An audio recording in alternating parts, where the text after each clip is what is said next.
Boker Tov. La Haftara de la Sidra de Noach est tirée du prophète Yeshaya, le prophète Isaïe, chapitre 54 à partir du verset 1 et jusqu'au verset 10. Dans certaines communautés, on a l'habitude de continuer, de terminer le chapitre 54 et de lire les 5 premiers versets du chapitre 55. En tout cas, selon toutes les traditions, le rapport entre ce texte de la Haftara et la Paracha se retrouve dans la première partie de la Haftara, au verset 9 du chapitre 54 du prophète Isaïe. Alors le contexte, c'est le prophète qui annonce la délivrance de Yerushalayim et la fin de l'exil. Et le rapport avec la Sidra de Noach se manifeste par l'évocation explicite des eaux de Noach. Mei Noach, en effet, le verset nous dit, je le lis et le traduis, qui me Noach zot li, ce sera pour moi comme les eaux de Noach, Asher nishbati, ces eaux de Noach à propos desquelles j'ai juré, mais avor me noyach od ala haaretz, de ne plus faire franchir les eaux de Noach sur la terre.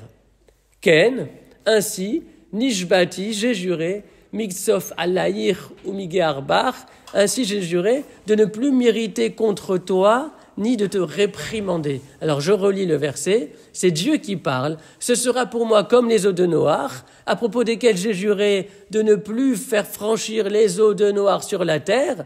Ainsi j'ai juré de ne plus m'irriter contre toi, assemblée d'Israël, ni de te réprimander. Donc dans ce verset, il est question à 2 reprises de l'expression mais Noach, les eaux de Noach, d'où le rapport avec la Sidra de Noach.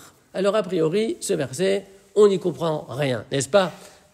En fait, le verset nous dit que Kadosh Baruch Hu a juré de ne plus jamais provoquer le déluge sur la terre. De la même manière, il juge de ne plus réprimander le peuple à l'avenir. Mais qu'est-ce que ce serment? Qu'est-ce que cela signifie que Dieu jure de ne plus prononcer la moindre remontrance à l'égard du peuple? Et si celui-ci le mérite? L'histoire du monde est sombre. Vous y conviendrez tous, les hommes commettent tant de méfaits, tant de destructions. Y a-t-il quelque chose à espérer?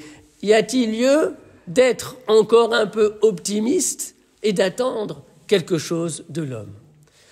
Quand le verset annonce que Dieu jure qu'il ne s'irritera plus, cela signifie qu'il jure qu'il n'aura plus à s'irriter, car les hommes auront enfin une attitude de vie qui n'exigera plus aucune réprimande. Et donc, en fait, le prophète évoque ici des hommes qui seraient devenus irréprochables. Et c'est la raison pour laquelle Dieu dit « Je ne m'irriterai plus contre vous » parce qu'il n'y aura plus de raison de s'irriter, mais cela, seul le prophète pouvait l'annoncer.